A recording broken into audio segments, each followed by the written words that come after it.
5:15 a.m. near Pokrovsk, a 60-ton piece of Russian engineering snapped, collapsing into a mangled, white-hot skeleton of twisted steel in the freezing mud of the Kazena-Toret River. While the world was distracted by a handshake between Trump and Zelensky on a peace deal, the Kremlin tried to sneak this $5 million T-80 Frankenstein across the water for one last land grab. Terrible idea. Moscow's 2026 offensive is now officially a pile of smoking scrap metal. Ukrainian drones paralyzed an entire 15-vehicle convoy, leaving them like expensive lawn ornaments in the freezing mud. Let's rewind the clock to where this 60-ton nightmare actually began. December 26, 2025, 4 a.m. Near the village of Volodymyrivka, a 60-ton disaster is slowly crawling toward the banks of the Kazena-Toret River. This little creek is barely 70 feet wide, yet it's a total logistical nightmare with vertical banks and enough mud to swallow a small town. It is the definition of a bottleneck. Emerging from the blizzard is Russia's latest genius invention, a $5 million T-80 BVM main battle tank that's been stripped, hacked, and welded into an improvised bridge layer. The engineering unit has bolted half of an old TMM-3 steel bridge onto the roof, added some wooden planks, and draped the whole thing in a heavy turtle shell cage to hide from drones. It's a Frankenstein monster on tracks. The reason for this mess is simple. By late 2025, the Kremlin had effectively liquidated over 1,000 of its specialized engineering vehicles. Now they're so desperate they're sacrificing top-tier battle tanks just to cross a 70-foot ditch. It's like using a Ferrari to haul gravel, expensive, top-heavy, and begging for a breakdown. This 60-ton Frankenstein is nosediving toward a total mechanical failure. The Russians think the blizzard is a shield. Reality check, thermal drones see that engine glowing like a neon target in a dark alley. On Ukrainian tactical maps, this riverbank isn't a crossing, it's a 24/7 kill zone. As the bank crumbles and tracks scream, Moscow is betting the entire offensive on this one bridge. Little do they know, Ukraine has already RSVP'd to this New Year's disaster with a very special guest. 5 a.m. The blizzard is howling across the steppe at 40 miles per hour. Inside the lead vehicle, the Russian commander stares at his thermal screen, watching the snow bury his tracks. He's feeling untouchable. To him, this storm is a gift from the Kremlin that has finally blinded the Ukrainian birds. It's a moment of pure, arrogant confidence. He signals the convoy to accelerate toward the Kazena-Toret River, convinced nature has finally picked a side. Ukraine, however, has been staring at these heat signatures for 96 hours. 3 miles away, in a concealed cellar, a Ukrainian team watches that T-80 engine glow like a neon sign against the cold landscape. They launch the first wave, 4 standard radio-controlled FPV drones. These are the budget-friendly scouts buzzing straight into the gale to find that lead bridge layer. It's a textbook ambush until the Russian sensors scream a warning.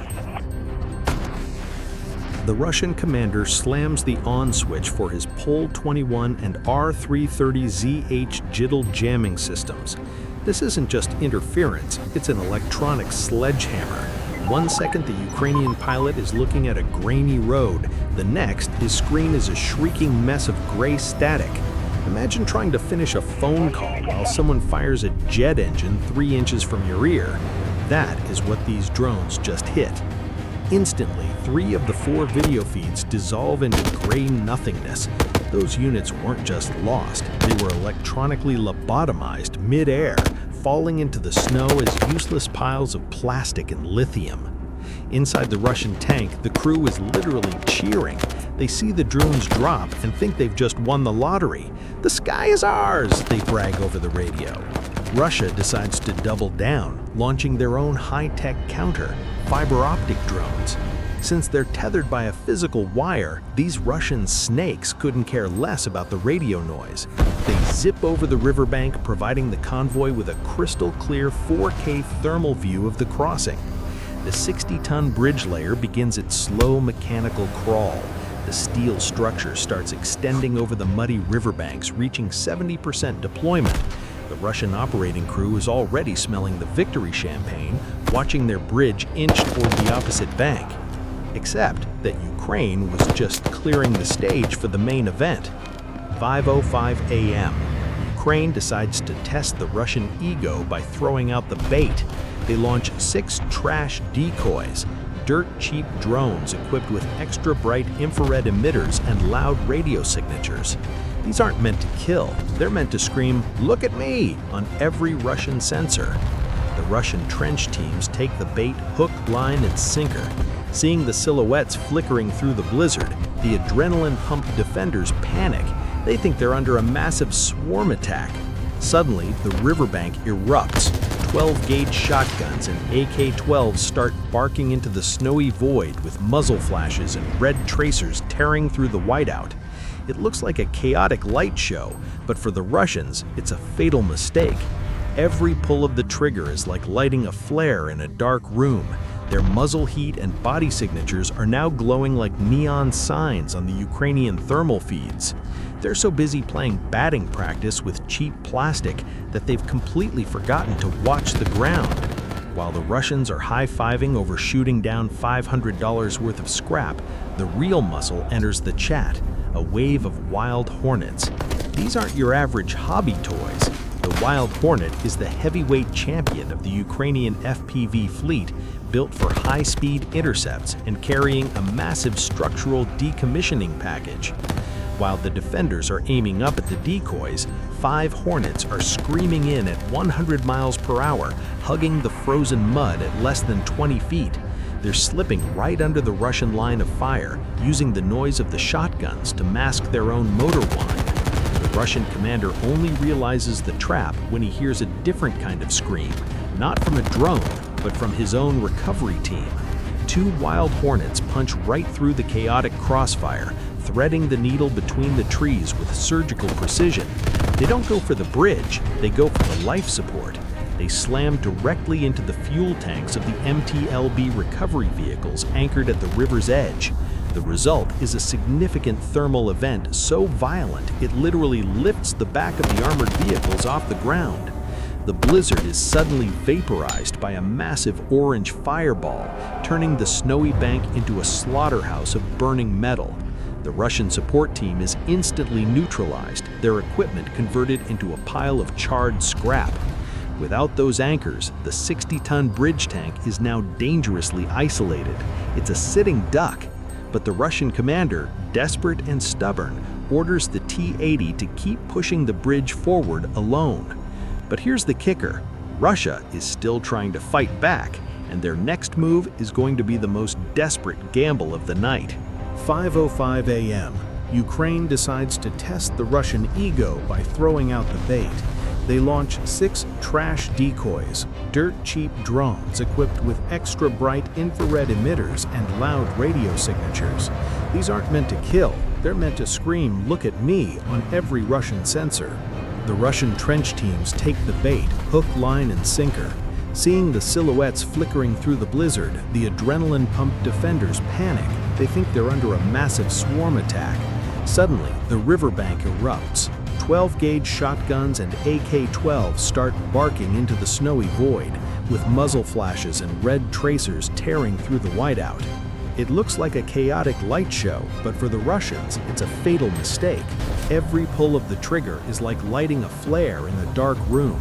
Their muzzle heat and body signatures are now glowing like neon signs on the Ukrainian thermal feeds. They're so busy playing batting practice with cheap plastic that they've completely forgotten to watch the ground.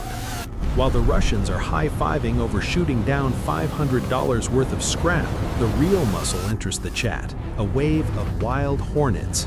These aren't your average hobby toys. The Wild Hornet is the heavyweight champion of the Ukrainian FPV fleet, built for high-speed intercepts and carrying a massive structural decommissioning package. While the defenders are aiming up at the decoys, 5 Hornets are screaming in at 100 miles per hour, hugging the frozen mud at less than 20 feet.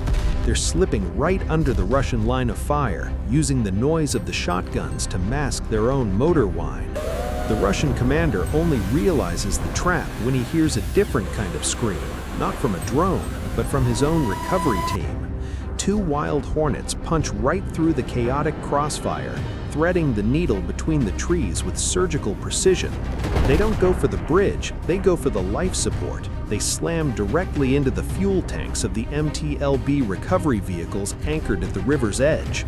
The result is a significant thermal event so violent it literally lifts the back of the armored vehicles off the ground.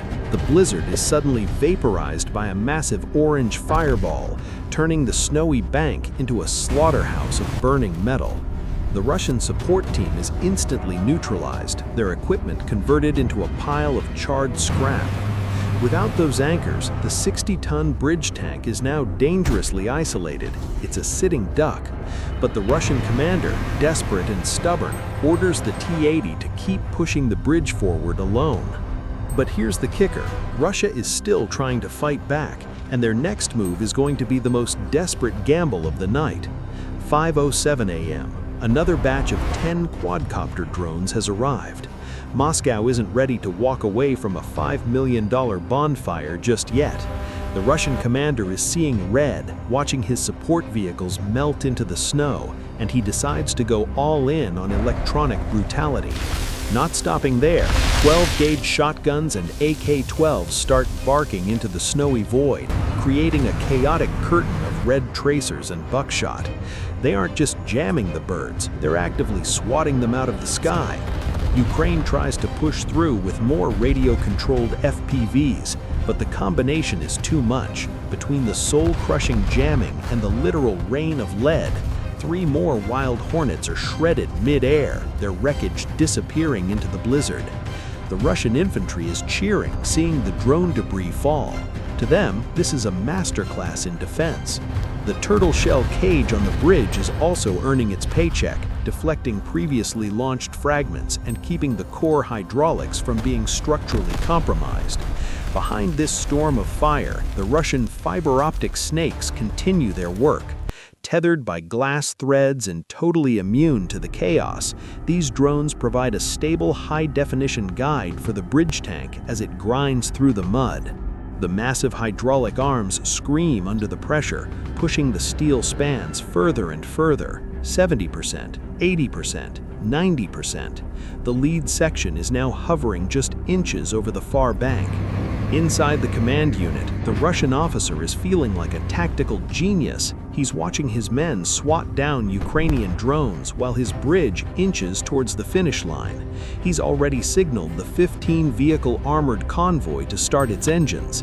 The roar of diesel engines fills the air as tanks and MTLBs prepare to cross the Kazena Turret. Moscow is convinced they've finally broken the Ukrainian back in this sector. They think the negotiation is over and they've won. Instead, they've just walked right into the most lethal trap of the night. 5:12 a.m. The Russian bridge is dangling at 95%. The lead span is inches away from the muddy far bank. In the Russian commander's mind, he's already being pinned with a medal. The armored convoy is revving its engines, smoke pouring from its exhaust, ready to storm across the Kazena Turret. They think the gauntlet is over and the path to Pokrovsk is wide open. Actually, the nightmare is just starting. From a hidden position 10 miles back, Ukraine releases the final strike, 3 fiber-optic-controlled FPVs. These are the elite assassins of the drone world. Forget radio waves, these units are tethered by a thin glass thread that carries a 1.5 gigabit data stream with 0 lag and 0 chance of being jammed. The electronic warfare units are screaming at full volume, but to these drones, it's total silence. The pilots have a crystal clear 4K view as they scream across the snow at 100 miles per hour. The pilot doesn't dodge the shotguns, he outruns them. He ignores the tracers. He has one target, the primary hydraulic hinge, the single point where 60 tons of steel meets the T-80 chassis. It is the bridge's Achilles heel, and with 95% of the bridge's weight leaning forward, that hinge is under more stress than a Russian bank account. The first fiber optic Hornet impacts with surgical precision. A significant thermal event erupts right on the main joint. The Russian crew doesn't even have time to scream before the second drone slams into the secondary support cable. The glass thread snaps behind it. Mission accomplished. Now, physics takes the wheel. Without that hydraulic joint to hold it up, the massive forward weight of the bridge becomes its own executioner. The steel snaps with a sound like a freight train hitting a mountain. The main hinge shears off, and 60 tons of engineering nosedives straight into the freezing river. The T-80 chassis, the $5 million Frankenstein, is dragged along by the collapsing weight, its nose burying deep into the mud until it's standing nearly vertical. It is a total catastrophic structural decommissioning. In 5 seconds, the Russian breakthrough turned into a 60-ton roadblock. The armored convoy behind it slams on the brakes, stuck fast in the sludge, watching their only way forward sink into the Kazena turret.